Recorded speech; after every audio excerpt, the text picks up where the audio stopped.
Bonjour à tous et bienvenue sur Cosmos. Ce matin-là, un dimanche, Spinoza était descendu de sa petite chambre pour discuter avec ses logeurs et ses amis. Cela faisait déjà 7 ans qu'il vivait chez eux, depuis qu'il était arrivé à La Haye en 1670. Son médecin, Lodwig Meyers, lui-même tout juste arrivé d'Amsterdam au matin, avait recommandé qu'on lui prépare un bouillon de coq. L'histoire a parfois de drôles de coïncidences, car c'est aussi ce que demanda Socrate au moment de mourir, c'est-à-dire qu'on offre un coq au dieu Asclépios, le dieu de la guérison, pour payer ses dettes. Spinoza est selon les biographes de bonne humeur, même s'il a été très malade la veille, et se montre aimable avec tout le monde, fidèle à son caractère joyeux et affable. Après quoi, il retourna dormir et personne ne le revit. Et c'est seulement quand ses amis rentrèrent de l'église, un peu plus tard dans l'après-midi, qu'ils le trouvèrent seul, allongé sur son lit. Spinoza était mort. Vers 3 heures de l'après-midi, probablement des complications faisant suite à une phtisie, c'est-à-dire une tuberculose pulmonaire, qu'il aurait contractée du fait de son activité de polisseur de lentilles. Spinoza était mort à 44 ans, presque emporté par surprise, car il n'avait préparé aucune lettre, ni aucun testament, et cela même s'il savait sa santé de plus en plus fragile. Spinoza était mort en ce 21 février 1677. Comportement étrange, le médecin lui-même avait disparu, le laissant seul dans la maison et emportant avec lui le peu d'argent qu'il avait trouvé sur le petit bureau du philosophe. Celui-ci fut enterré quelques jours plus tard, le 25 février, et sa table de travail fut envoyée à Amsterdam avec plusieurs manuscrits inédits, dont l'Éthique, le traité de la réforme de l'entendement, le traité politique et l'abrégé de grammaire hébraïque, c'est-à-dire l'essentiel de l'œuvre du philosophe. Tous ces textes furent édités la même année en néerlandais et en latin sous le titre « œuvre posthume ». Et bien sûr, ils furent tous condamnés par les autorités civiles et religieuses dès 1679 et mis à l'index par l'Église. Alors, ils sont nombreux, ceux qui, en apprenant la nouvelle, se sont sentis soulagés de la disparition de Spinoza. Peut-être se sont-ils dit qu'au fond, à force de nier l'existence de Dieu, Spinoza avait été rattrapé par son Créateur. Peut-être même ont-ils senti un infâme frisson de soulagement à l'idée que plus jamais l'Europe ne reparlerait de lui. Car disons-le clairement, jamais un philosophe ne fut plus honni et plus détesté que lui. Simplement, face à tant de haine, il nous revient de nous demander qui était vraiment Spinoza. Quel genre d'homme était-il ? C'est un problème d'importance, c'est-à-dire un problème biographique, car poser cette simple question nous met ensuite face à l'obligation logique d'en poser d'autres, à savoir, y a-t-il une différence entre sa vie et son œuvre, ou encore, pouvait-il être Spinoza, l'auteur de l'Éthique, en vivant autrement ? Répondre à ces questions, c'est enfin tenter de comprendre pourquoi Spinoza est considéré comme l'un des plus grands philosophes de l'histoire des idées, mais aussi à quelle urgence répondit son œuvre, et surtout pourquoi il a été l'un des hommes les plus haïs de l'histoire, peut-être même jusqu'à aujourd'hui, et dont l'œuvre a été qualifiée de mal pestilentiel par les plus hautes sphères du Vatican.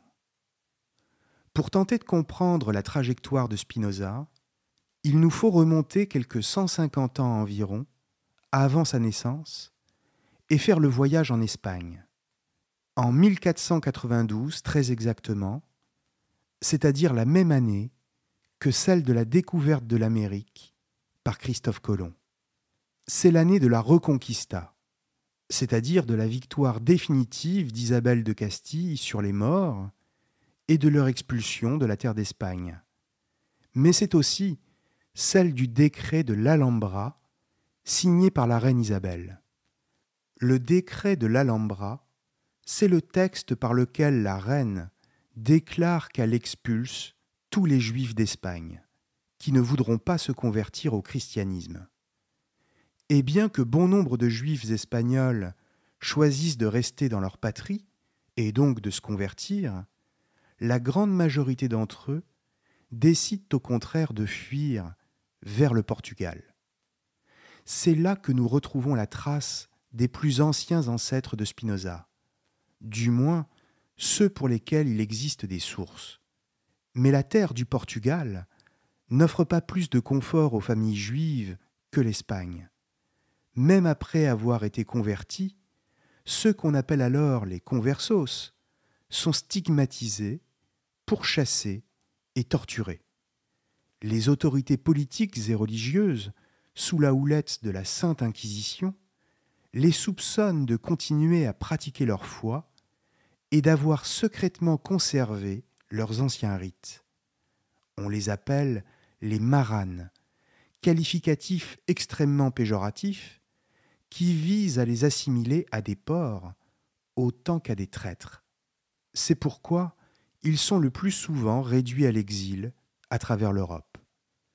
C'est dans ce contexte que la République des Provinces-Unies des Pays-Bas fait rapidement figure de terre d'accueil pour de nombreux réfugiés juifs, car on y pratique la liberté politique et la tolérance religieuse. On a le droit de s'exprimer librement, de dire ce que l'on pense et d'agir en conformité avec ses convictions. C'est un pays où le droit de chacun est respecté, à tel point d'ailleurs que le philosophe René Descartes en personne, déjà célèbre à travers tout le continent, juge bon d'aller s'y installer. Il y trouvera beaucoup plus de calme et de sérénité qu'en France, et y vivra quasiment les 20 dernières années de sa vie avant d'aller mourir en Suède en 1650. Le pays se pose en rival de la France, de l'Angleterre et de l'Espagne sur les plans politiques et stratégiques, et dispose d'un empire colonial important dont on n'a plus idée aujourd'hui, mais qui à l'époque lui ouvrait toutes les voies maritimes de la planète. C'est pourquoi c'est aussi une puissance économique prospère, où l'on associe volontiers l'enrichissement personnel, le développement des techniques et des arts, ou encore l'ostentation et le luxe, à des marques de bienveillance divine. Pedro Isaac Espinosa, le grand-père du philosophe, transitera quelque temps par la France, notamment par Nantes, avec sa petite famille, avant d'arriver à Amsterdam, où il s'installera définitivement au début du XVIIe siècle. Les Espinosa sont donc une famille d'émigrés juifs séfarades, d'origine portugaise et espagnole, qui vont trouver à Amsterdam à la fois la liberté de culte, d'opinion et de commerce. Michael, le père du philosophe, va se marier 3 fois et prospérer dans l'import-export et le commerce de produits en provenance du sud de l'Europe. Le petit Bento, de son nom portugais, appelé également Baruch de Spinoza, naîtra donc en 1632 dans un quartier du centre d'Amsterdam, situé non loin de l'atelier du peintre Rembrandt. Il perd sa mère à l'âge de 6 ans et sera élevé par Esther, la dernière femme de son père. Son enfance n'est pas marquée par la pauvreté, contrairement à une légende tenace, et elle est même plutôt confortable. Il fréquente la communauté juive Talmud Torah et se distingue très vite à l'école de la synagogue par une intelligence vive et précise qui met souvent ses professeurs en défaut par les questions qu'il pose, lesquelles sont toujours à la fois justifiée et embarrassante, et donc en ce sens, vraiment intelligente. Ce qui l'intéresse dès le plus jeune âge, c'est de comprendre, et donc de remettre en question ce qu'on lui présente comme des vérités indiscutables, notamment en ce qui concerne la toute-puissance de Dieu. Sa soif de connaissance, qui devrait être appréciée par n'importe quel professeur, ne tarde pourtant pas à éveiller la susceptibilité de ses maîtres, qui y voient le défi d'un petit orgueilleux, qui se prépare lentement à l'impiété, ainsi qu'à une attitude irrespectueuse envers les anciens, si on le laisse continuer dans cette voie. C'est d'ailleurs à cette époque, en 1640, Spinoza a 8 ans, que la communauté juive d'Amsterdam fait subir un terrible châtiment ainsi qu'une humiliation à un philosophe dévoyé, Uriel d'Acosta, qu'on accuse d'avoir renié la foi révélée et d'avoir contesté l'immortalité de l'âme. On ne sait pas si Spinoza est présent quand on inflige 39 coups de fouet à Uriel d'Acosta. On ne sait pas s'il a vu le malheureux étendu sur le sol, les plaies à vif, pour que tous les membres de la communauté l'enjambent, afin de lui faire sentir sa soumission. Mais on sait que cette histoire va avoir un terrible effet sur lui ensuite, quand il s'agira de développer sa propre pensée, car il va faire sienne l'essentiel des idées de d'Acosta, et il s'en souviendra quand il s'agira de se montrer prudent. Penser n'est pas un acte anodin, car cela veut dire que l'on remet nécessairement en cause le monde tel que les autres le voient et cherchent à l'imposer. Et cela, même dans une république aussi libre et tolérante que les Provinces-Unies des Pays-Bas. De toute évidence, on ne plaisante pas avec l'amour de Dieu. Mais n'en déplaise aux maîtres de la communauté, cela ne fait que renforcer le jeune Spinoza dans son désir de savoir, car il sent bien que les coups donnés à un philosophe ne suffisent pas pour répondre à ses arguments. Dès lors, et même s'il est difficile de dire à quel moment il a pris sa décision de se diriger vers la philosophie, tout se passe comme si le retour à une relation apaisée et confiante avec sa communauté devenait de plus en plus impossible. Il va même s'en détacher progressivement, et cela, comme on va le voir, jusqu'au point de non-retour. En grandissant, Spinoza va se mettre à fréquenter les milieux libéraux, et cela dans le contexte intellectuel et culturel offert par son pays. Il a 20 ans en 1652, quand il fait une rencontre essentielle dans son parcours, un ancien jésuite, renvoyé de la compagnie, avant d'avoir pu devenir prêtre, reconverti en directeur d'une école de latin pour jeunes gens issus de la bourgeoisie et qui souhaitent entrer à l'université. Son nom est Franciscus van den Enden. En réalité, on l'accuse d'athéisme, purement et simplement, et son parcours le conduira plus tard jusqu'en France, où il sera pendu en place publique en 1674 pour avoir comploté contre le roi Louis XIV. C'est un libre penseur dont l'influence sur le jeune Spinoza est capitale, car celui-ci, encore tout jeune, est en pleine formation intellectuelle. Or, il va trouver chez son nouveau maître les premières armes qui lui serviront à forger son esprit, à savoir d'abord l'étude du latin, qu'il finira par maîtriser parfaitement, ce qui est essentiel car les traités de philosophie s'écrivent en latin, ce qui sera d'ailleurs le cas de l'éthique. Mais aussi, van den Enden va lui transmettre tout l'héritage culturel porté par la langue latine, c'est-à-dire les poètes classiques de l'Antiquité, ainsi que leur vision du monde. Il découvre notamment Sénèque, Lucrèce et l'épicurisme, et le stoïcisme impérial. Enfin, van den Enden lui donne les clés pour comprendre les textes philosophiques les plus contemporains, notamment ceux de Descartes, ce qui là aussi est d'une importance capitale. Car au XVIIe siècle, on ne peut faire de la philosophie qu'à partir du philosophe français. Il est pour ainsi dire celui qui a tout inventé, à savoir une métaphysique moderne, posant clairement le problème de la relation entre le corps et l'esprit, mais aussi tous les problèmes qui en découlent et toutes les difficultés qu'il y a à penser et à prouver l'existence de Dieu.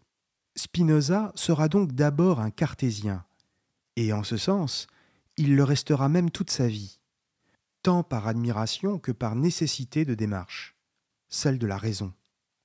Simplement, il deviendra un cartésien en désaccord avec le maître, jusqu'à le remettre en cause et à le contredire par sa propre philosophie.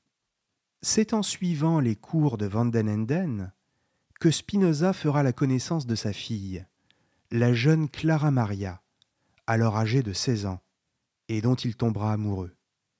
C'est un détail suffisamment intéressant pour être noté, car il n'y a quasiment aucune intrusion féminine dans la vie de Spinoza, et il est fort probable qu'il n'ait jamais croisé un autre jupon, ne serait-ce qu'une fois dans sa vie. Cela dit, cette courte expérience de l'amour est aussi une profonde déception pour lui. Car s'il envisage de la demander en mariage, il se trouve que la jeune femme n'est pas disposée à accepter sa demande s'il n'accepte pas de se convertir au catholicisme, ce qui pour Spinoza est tout à fait hors de question. Non pas parce qu'il vient de la communauté juive, vis-à-vis de laquelle il s'éloigne de plus en plus, mais surtout parce qu'il ne veut pas vivre dans l'hypocrisie, c'est-à-dire selon des principes en lesquels il ne croit pas, et dont il commence à contester philosophiquement les fondements.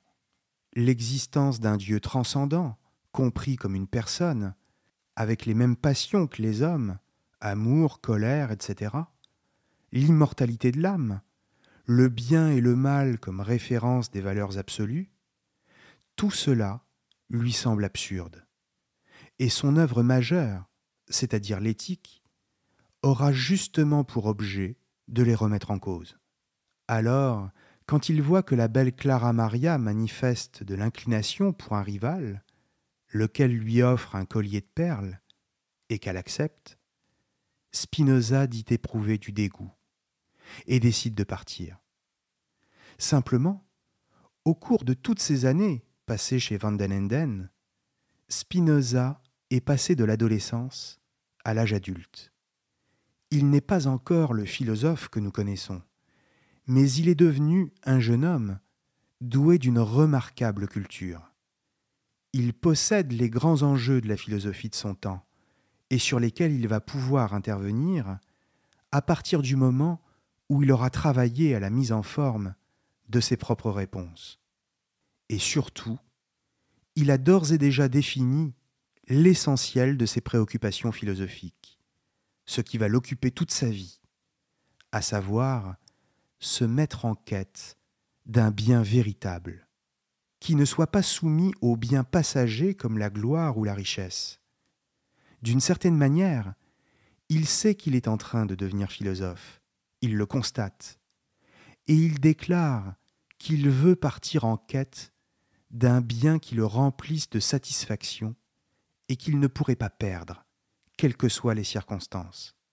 Et cette chose qu'il veut et qu'on ne pourrait lui prendre, qui serait suffisante à elle seule pour remplir sa vie, mieux que ne sauraient le faire les biens matériels, la renommée, ou encore l'amour d'une jeune fille, cette chose, c'est la joie. Bien sûr, tous ces biens ne sont pas incompatibles avec la joie, mais il observe qu'une joie véritable dans l'existence ne peut néanmoins reposer sur toutes ces choses, car cela serait prendre le risque de ne plus être joyeux au moment où on les perd. Il lui faut donc trouver une joie qui ne tienne qu'à lui-même et la satisfaction de son être, seul bien véritable. C'est en ces termes qu'il écrit dans l'introduction de son livre « Traité de la réforme de l'entendement », petit texte qu'il ne finira d'ailleurs jamais, et c'est bien dommage, que la joie est l'objet de sa quête. Il explique comment, tout jeune, il en est venu à se tourner vers elle et à y voir l'objet le plus essentiel de toute vie. Écoutons-le. Quand l'expérience m'eut appris que tous les événements ordinaires de la vie sont vains et futiles, voyant que tout ce qui était pour moi cause ou objet de crainte ne contenait rien de bon, ni de mauvais en soi, mais dans la seule mesure où l'âme en était émue, je me décidai en fin de compte à rechercher s'il n'existait pas un bien véritable, et qui pût se communiquer, quelque chose enfin dont la découverte et l'acquisition me procureraient pour l'éternité la jouissance d'une joie suprême et incessante. Fin de citation. Le grand problème de Spinoza, pour le dire très simplement, c'est dès le début et jusqu'à la fin de sa vie, de comprendre les mécanismes qui conduisent l'homme à la joie. Or, si la jouissance des biens lui semble insuffisante pour atteindre une vie véritablement joyeuse, à partir du moment où le désir se donne des objets toujours différents et ne nous permet aucun repos, aucun calme, ce n'est pas pour autant qu'il faut renoncer à tout désir matériel, ni à toute jouissance. Il avoue lui-même, un peu plus loin dans le même texte, que malgré ce qu'il dit des biens matériels, il reste dans le même temps attaché aux choses du monde, dont il n'entend pas se passer totalement. Il s'agit donc pour lui de savoir comment jouir des biens, sans en devenir esclave. C'est ainsi que la vie du philosophe, comme on va le voir, est l'expression de cette idée, et qu'on peut parler à cet égard de vie philosophique.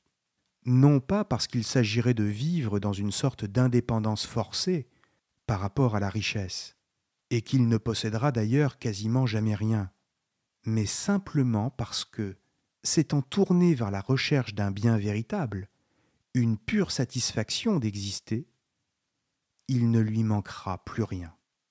Sa vie est déjà complète, pleine si vous préférez, à partir du moment où il peut exercer son esprit et pratiquer la pensée.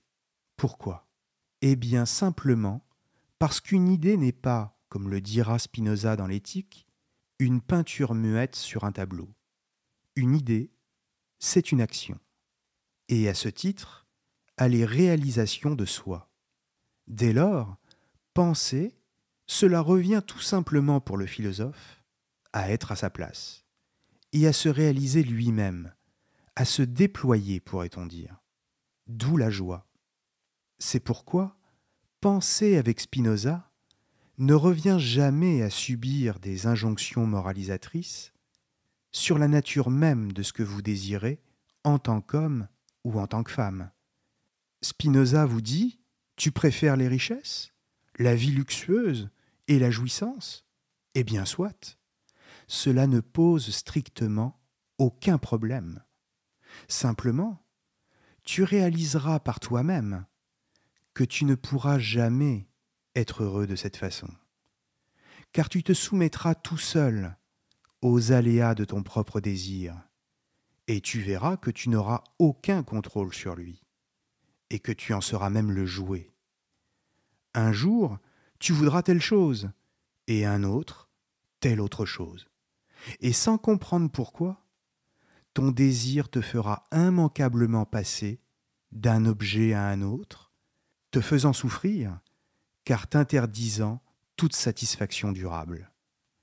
Cette souffrance que tu ressentiras ne sera pas le fruit d'une nature vicieuse qui serait la tienne, faute de vouloir des choses plus élevées, pas du tout. Et en ce sens, le désir ne doit pas, en lui-même, être considéré de façon morale. Mais c'est simplement que tu te trompes sur l'objet que tu attaches à ton désir. Ce n'est pas un problème moral, mais un problème de compréhension.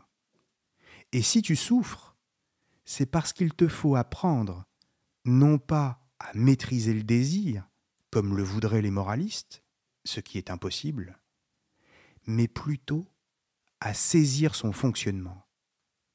comprendre comment le désir fonctionne en toi, comme en tout homme, c'est d'une manière plus large comprendre le fonctionnement de la nature elle-même, dont tu n'es qu'une modalité.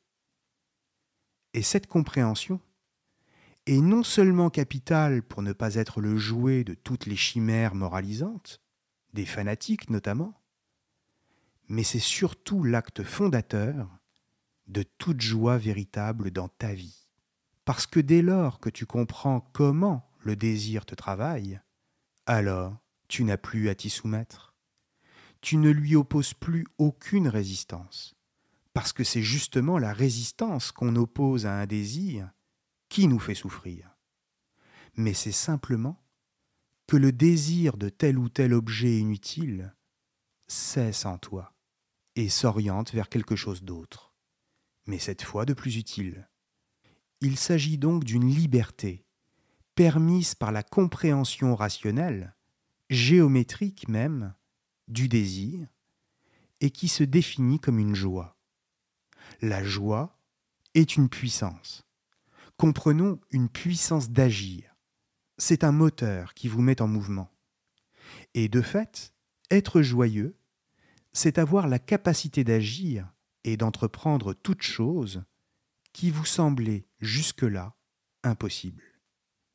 En un mot, c'est le bien dont il explique, dans le texte que j'ai cité tout à l'heure, comment il est parti en quête, et cela aux alentours de ses 20 ans. Bref, c'est dans ces années, celles de l'enseignement qu'il reçoit chez son maître et ami van der Lenden, que tout commence à se mettre en place et que la figure du philosophe se dessine progressivement. On comprend pourquoi, arrivé à l'âge de 24 ans, en 1656, Spinoza en vient à un point de non-retour et qu'il va devoir mettre un terme définitif à ses anciennes attaches. En quelques mois, Spinoza a perdu l'essentiel de sa famille, dont les membres sont presque tous morts les uns après les autres, ne lui laissant que sa sœur Rebecca. La mort de son père lui a laissé la charge de l'entreprise familiale, mais les dettes accumulées au fil des années ne lui offrent aucun espoir pour la sauver, sans compter qu'il ne se sent pas vraiment une âme de gestionnaire. Enfin, la congrégation Talmud Torah ne cesse de l'attaquer pour athéisme et lance la même année un hérem contre lui, c'est-à-dire, pour le dire simplement, une procédure d'excommunication qu'il accueille d'ailleurs avec une certaine distance parce qu'elle lui offre l'occasion de clarifier les choses. En réalité, ces mêmes autorités religieuses lui auraient proposé une rente annuelle de 1000 florins pour cesser toute activité philosophique et ne pas faire de vagues. Mais Spinoza n'est pas homme à se laisser corrompre. Il décide donc de décliner, tout en sachant que l'affaire n'en restera pas là. Un de ses amis, le peintre Van der Spieck, rapporte même qu'il aurait été victime, à la même époque, d'une tentative d'assassinat. Un inconnu se serait approché de lui dans la rue et lui aurait asséné un coup de poignard, déchirant son manteau. C'est une attaque sans conséquence pour sa santé, mais tout de même, un sérieux avertissement qui le conduira à garder ce manteau déchiré par devers lui jusqu'à la fin de ses jours pour ne pas oublier les risques que lui fait courir l'activité philosophique. Être philosophe n'est pas sans danger. Il le savait depuis le châtiment d'Uriel d'Acosta, mais il prend conscience qu'il va devoir redoubler de prudence pour sa propre sécurité. C'est pourquoi il adopte également la devise latine « caote », qui signifie littéralement « sois prudent » et qu'il fait figurer sur son sceau, sous une rose, symbole de secret, et avec ses initiales BDS, pour Baruch de Spinoza. Spinoza est un homme du secret, non pas de l'intrigue, mais de la prudence pour sa vie et celle de ses amis. Et cette année 1656 marque un tournant, avec le hérem prononcé contre lui, le 27 juillet très exactement, dans la synagogue d'Amsterdam, et dont, pour bien saisir toute la violence, je vais vous lire le contenu, car il est parvenu jusqu'à nous, et nous le connaissons mot pour mot. Comprenons bien qu'il s'agit d'une excommunication, et donc à ce titre d'un bannissement religieux qui ne concerne pas les autorités civiles. Le voici tel qu'il est rapporté dans la biographie Spinoza, Une vie, de l'historien de la philosophie Steven Nadler, laquelle fait aujourd'hui autorité. Les seigneuresses du Mahamad vous font savoir qu'ayant eu connaissance depuis quelque temps des mauvaises opinions et de la conduite de Baruch de Spinoza, ils s'efforcèrent par différents moyens et promesses de le détourner de sa mauvaise voie.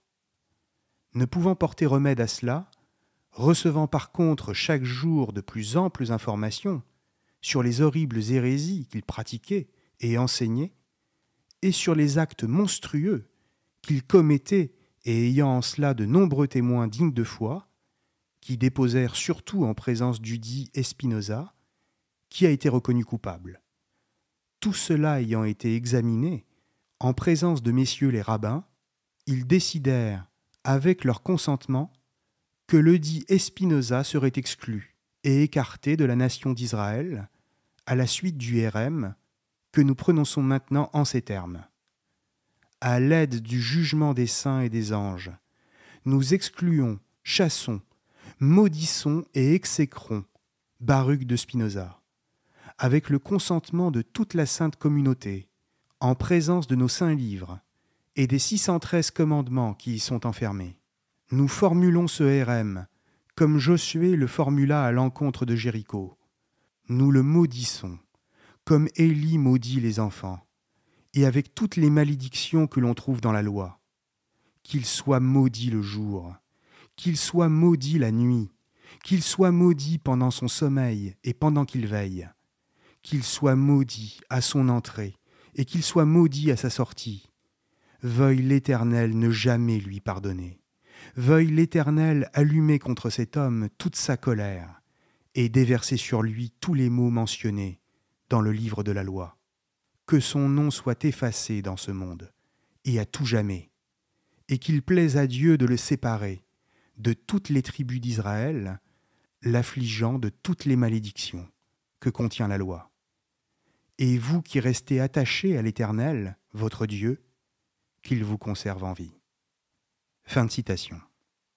On voit que le bannissement de la communauté juive équivaut également à une malédiction, voire à une mort sociale, et cela pour s'être rendu coupable de multiples et horribles hérésies, c'est-à-dire, entre autres choses, avoir remis en cause l'existence de Dieu, du moins dans la forme que les religions monothéistes lui donnent, c'est-à-dire celle d'un Dieu personnel, ou si vous préférez, qui ressemble à une personne, avec les mêmes affects, voire la même apparence.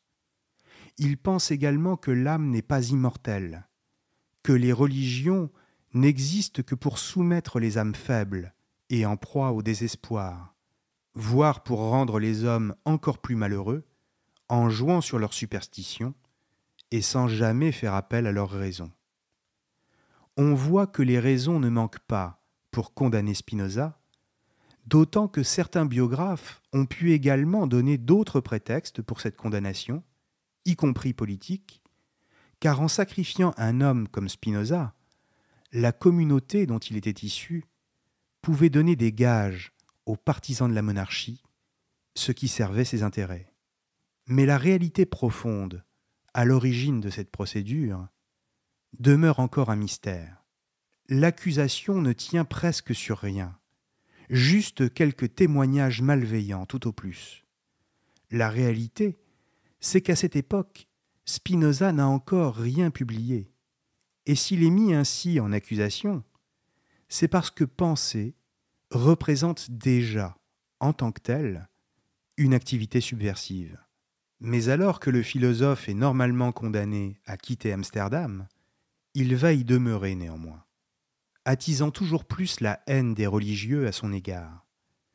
Ce n'est qu'en 1660, soit 4 ans après sa condamnation, qu'il finira par quitter la ville pour aller s'installer à Riensburg, non loin de l'université de Leyde, où il va prendre des cours et se rapprocher de plusieurs groupes de réflexion philosophique dont il partage les idées libérales.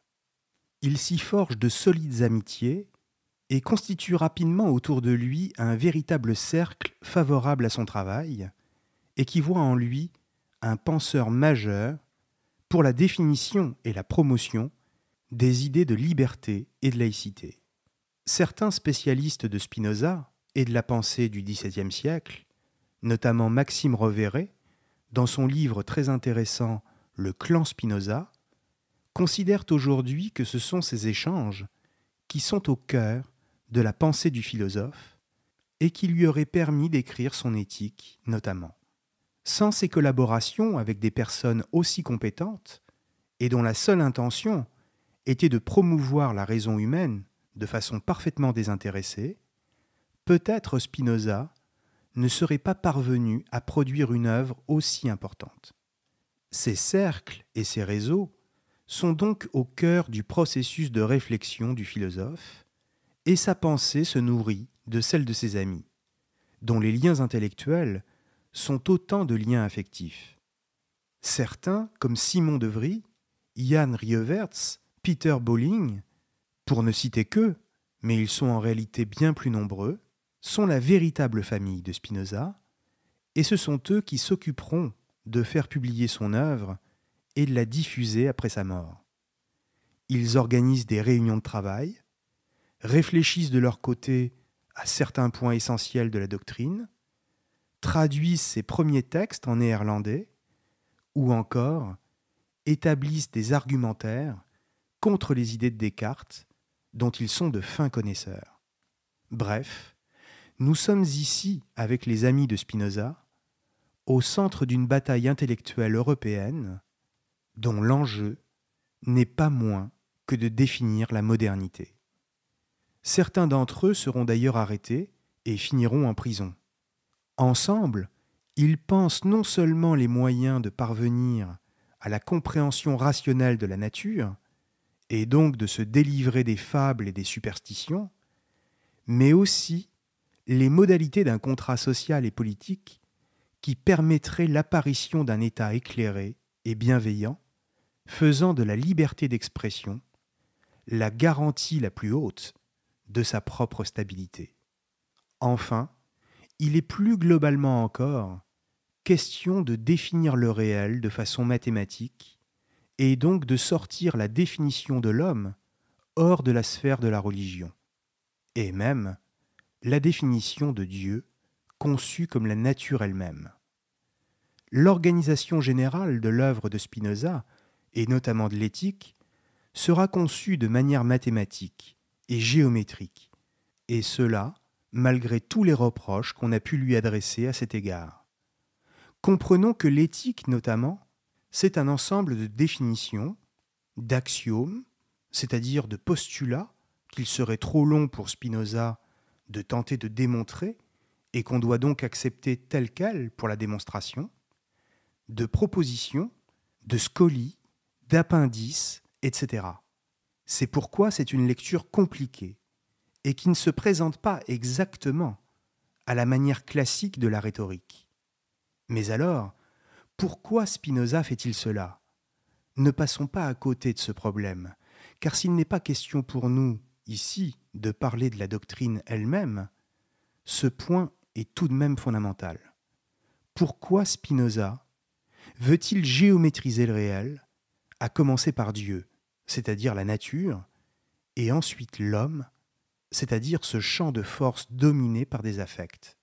Eh bien simplement parce qu'en géométrisant la nature, c'est-à-dire en montrant la logique impersonnelle à l'œuvre dans les affects que chacun ressent en lui-même, comme le désir, la joie, la tristesse, la peur, la colère et ainsi de suite, il donne à son raisonnement la force d'une démonstration universelle et donc implacable. Les affects ne sont pas sans raison. Au contraire, ils répondent à des mécanismes qui sont ceux de la nature et que l'on peut comprendre rationnellement afin de ne plus en souffrir. Tout ce qui se produit en nous, et plus largement dans la nature, est donc le résultat d'un processus rationnel que l'on peut donner à voir à la manière de la géométrie. Tout est là. Il donne la nature à voir comme une mécanique, c'est-à-dire comme un ensemble de phénomènes qui n'a rien à voir ni avec la morale, ni avec le sacré. C'est le principe de raison qui est au cœur de toute la démarche. Bref, on voit à quel point l'entreprise est ambitieuse, tant sur le plan de la liberté personnelle, conquise par rapport aux affects individuels, que sur celui des institutions politiques qui en découlent. Et on comprend également pourquoi cette réflexion nous concerne directement encore aujourd'hui sur les deux plans. Enfin, on saisit pourquoi cette pensée est éminemment dangereuse au XVIIe siècle. Cette période des années 1660 jusqu'aux années 1670 est celle où Spinoza écrit le plus. Il se lance notamment dans la rédaction de l'Éthique, mais l'interrompt en 1665 pour se consacrer jusqu'en 1670 à celle du traité théologico-politique dont l'urgence ne souffre à ses yeux aucun délai, puisqu'il s'agit de critiquer la superstition, de faire une analyse historique de la Bible et de séparer la philosophie de la théologie. C'est à cette époque également que son mode de vie s'affirme indépendamment de tout superflu. Il mène une vie sobre qui fait l'admiration de ses proches, sans pourtant renoncer à toute forme de plaisir. Il affectionne les conversations avec ses amis et montre son caractère ouvert et aimable, toujours disposé à échanger des idées, à argumenter, tout en restant à l'écoute. C'est un Spinoza de la maturité, dont la puissance de l'esprit transparaît à travers sa manière de conduire sa vie. Il a des affects qui le traversent, et le travaille, comme tout homme, mais il sait comment les mettre à distance et les apaiser. En ce sens, il exerce ses idées et pratique la joie. Il donne en tout point l'image d'un ami loyal que l'on a plaisir à retrouver pour échanger des idées, et qui, d'un tempérament solide, sait se montrer de bons conseils. Il mène sa vie pour faire triompher ses idées, dans le désintéressement le plus total, et même si certains lui proposent parfois de fortes sommes d'argent pour l'aider, il refuse, préférant garder son indépendance, qu'il considère comme un privilège. C'est notamment le cas, à 2 reprises, quand en 1673, un prince lui propose une chaire de philosophie à l'université de Heidelberg, en Allemagne. Et surtout, quand la même année, c'est le prince de Condé en personne, grand général mais aussi intellectuel fin et brillant, cousin de Louis XIV de son état, qui lui propose de s'installer en France et lui fait cadeau d'une pension, qu'il refuse également. Pourquoi ? Eh bien simplement parce que Spinoza sait bien que proposer de l'argent à un philosophe, cela revient inévitablement à le soumettre, et donc à en faire le contraire d'un penseur, c'est-à-dire un simple agent du régime. Alors, de quoi vit Spinoza exactement, s'il ne possède rien, et qu'il refuse les honneurs qu'on lui fait ? Eh bien Spinoza a un métier. Il est polisseur de lentilles, c'est-à-dire qu'il est devenu un spécialiste, et même un spécialiste réputé dans toute l'Europe, du polissage de verre destiné à la fabrication des microscopes et des télescopes. Et quand on y songe, on se dit que cela ne peut être le fruit du hasard, car l'optique, c'est la grande aventure scientifique du XVIIe siècle, c'est-à-dire la découverte du monde sous l'angle de l'infiniment petit et de l'infiniment grand. Descartes lui-même a laissé un traité sur l'optique, où tout est faux d'ailleurs, mais où néanmoins il tente de répondre à des problématiques importantes posées aux grands esprits de son temps. L'optique, c'est tenter d'y voir plus clair. C'est vous dire si l'aventure scientifique a des tonalités en matière de philosophie. Et pour Spinoza, en particulier, l'enjeu est aussi de vivre honnêtement d'une activité dans laquelle il est passé maître, évidemment, afin de conserver son indépendance, c'est-à-dire de continuer à penser. C'est pourquoi il s'est choisi un métier et qu'il n'est pas devenu professeur, c'est-à-dire une sorte de philosophe aux ordres. Penser, c'est une exigence de liberté qui exclut tout compromis. Et il est bien conscient que l'aventure philosophique doit être menée dans le renoncement à ses besoins et la fidélité à un certain nombre de principes, parmi lesquels figure au premier rang l'incorruptibilité. Car oui, Spinoza est un incorruptible, ce qui n'est pas la moindre de ses qualités. Et pourtant, c'est précisément dans ce contexte du début des années 1670 que les choses vont s'accélérer pour le philosophe, notamment en raison d'un bouleversement politique au sein des Provinces-Unies. En 1672, Louis XIV a envahi les Pays-Bas. Et c'est son cousin, le Grand Condé, celui-là même qui proposera de l'aide à Spinoza, qui est chargé d'occuper le pays. La population rejette alors la faute de ce désastre militaire et politique sur le compte de la République, qu'elle commence à considérer comme un régime trop faible et par trop libéral, et sur ses dirigeants, à savoir les frères Yann et Cornelius de Witt, lesquels représentent un rempart et une protection contre les prétentions monarchiques de Guillaume d'Orange. Le 20 août 1672, alors que Yann va faire sortir son frère de prison, les deux frères sont rattrapés par la foule et lynchés avant d'être pendus. Cet acte ignoble, ce déchaînement de haine, affreux et injustifiable, va signer l'arrivée d'une monarchie déguisée et l'affaiblissement des libertés publiques, ce qui, bien entendu, met Spinoza dans un état de colère qu'il n'avait jamais connu auparavant. Le philosophe Leibniz, qui avait rendu visite à Spinoza à la même époque, rapporte dans une lettre que Spinoza aurait voulu sortir de nuit pour placarder des affiches sur les murs de La Haye, où il est venu s'installer depuis 1670. Placarder des affiches avec ces mots « ultime barbarie » pour dénoncer ce double meurtre. Leibniz explique que les logeurs de Spinoza l'en auraient empêché au dernier moment pour des raisons de sécurité. En clair, ce à quoi le philosophe assiste, impuissant, c'est le retour implacable de la tyrannie dans laquelle le peuple tout entier se précipite, en l'accompagnant au passage du déchaînement irraisonné de ses affects de haine. Il en frémit, car il voit s'obscurcir d'un coup le ciel de la raison et de la concorde permise par la pensée. C'est d'ailleurs la même année, 1672, qu'il met enfin un terme à son chef-d'œuvre, l'Éthique, dont il avait reporté la rédaction quelques années plus tôt, comme je le disais tout à l'heure, mais qu'il préfère ne pas publier, vu le climat de haine que lui-même inspire toujours davantage, et auquel vient maintenant s'ajouter celui du pays en général. La prudence, toujours la prudence, est plus que jamais une nécessité. Les temps ne sont pas encore venus pour permettre à une œuvre aussi novatrice de s'imposer, et à la liberté de rayonner autant dans les esprits que dans les états.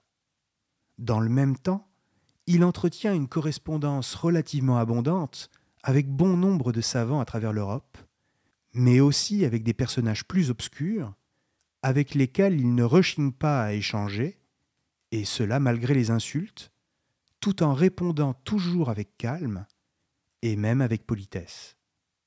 C'est ainsi, par exemple, qu'il reçoit les lettres d'un ancien ami, un jeune étudiant du nom d'Albert Burg, qui avait jadis été un admirateur, mais qui s'est depuis converti au christianisme en se laissant aller aux idées les plus radicales.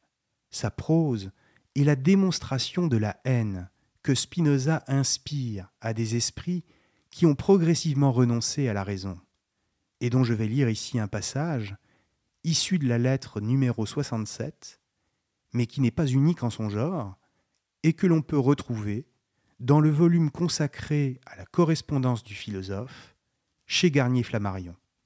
Burg écrit « Misérable petit homme, Infâme ver de terre, pire encore, poussière, viande à lombric, désires-tu te placer toi-même par un innommable blasphème au-dessus de la sagesse incarnée et infinie de notre Père éternel? Seras-tu le seul à t'estimer plus prudent et plus grand que tous ceux qui furent jamais dans l'Église depuis le commencement du monde, et qui ont cru dans le Christ annoncé, dans le Christ advenu, et qui y croient aujourd'hui? Sur quel fondement appuies-tu ta témérité, ta folie, ta déplorable et exécrable arrogance? » Fin de citation. Il est difficile de dire jusqu'à quel point ce climat de haine envers Spinoza a eu un effet sur sa santé déjà fragile. Peut-être n'en a-t-il eu aucun, mais pour autant, il est vrai qu'il ne lui reste plus très longtemps à vivre. Au milieu des années 1670, la quasi-totalité de son œuvre est déjà écrite et ne demande plus qu'à être publiée, avec toute la prudence nécessaire pour les traducteurs et les éditeurs qui s'en chargeront. Il ne lui reste plus qu'une sœur, Rebecca, qui se souciera d'abord d'un éventuel héritage laissé par son frère, qu'elle n'a pas revu depuis de nombreuses années, avant de se rendre compte qu'il ne laisse rien, à part quelques livres et de petits objets sans valeur marchande. Devant l'indigence de son frère et le souci de devoir payer les dettes, ce qu'elle souhaite éviter, elle abandonnera toute prétention à hériter quoi que ce soit. Son frère lui semble sûrement un être étrange et obstiné, qui a vécu sa vie en brandissant une science qu'elle considère comme tout droit venue de l'enfer. Car enfin, à ses yeux, il est toujours Spinoza le maudit, le Spinoza du RM lancé contre lui, lequel interdit à quiconque le moindre contact avec lui. Pourtant, à bien y regarder, le véritable héritage de Spinoza ne relève pas de ce genre de valeur. Ce dont il s'agit, au-delà même de sa doctrine elle-même, c'est d'une façon de vivre, ou si vous préférez, d'un art de mettre ses idées en pratique, concrètement, et dont Spinoza est un exemple. La vie de Spinoza est l'exemple type d'une vie philosophique, et c'est même, au-delà de sa dimension mathématique, une sagesse, à tel point que bon nombre de commentateurs ont pu le comparer à un sage épicurien, ce qui est loin d'être une idée farfelue.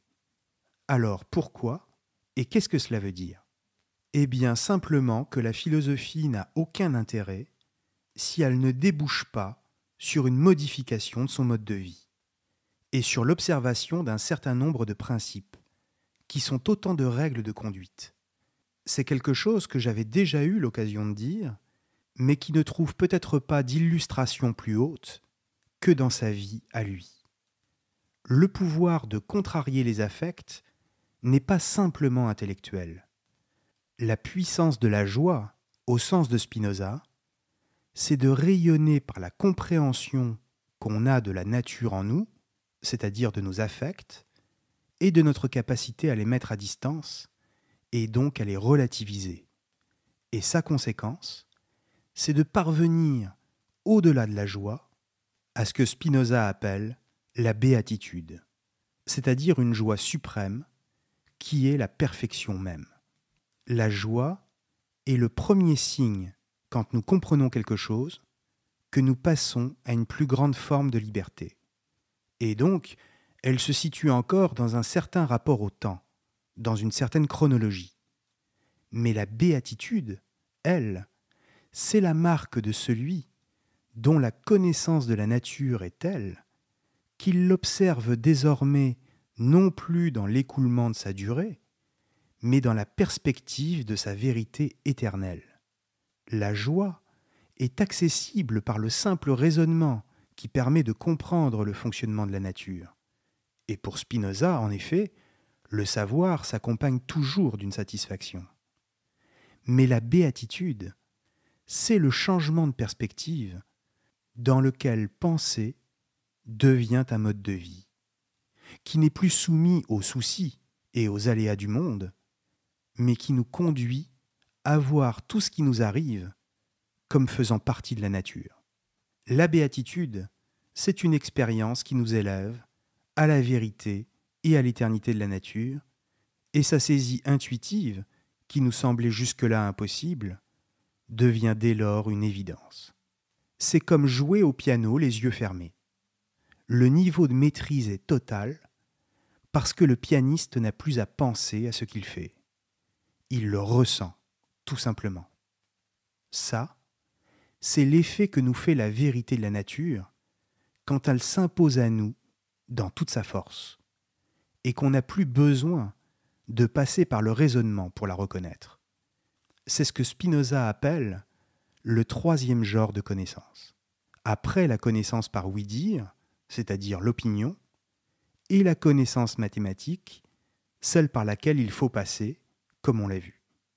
Ce troisième et ultime genre, c'est une connaissance de la nature que Spinoza appelle intuitive, car elle consiste à ressentir les choses dans toute leur simplicité, et donc à ne plus avoir besoin de les changer.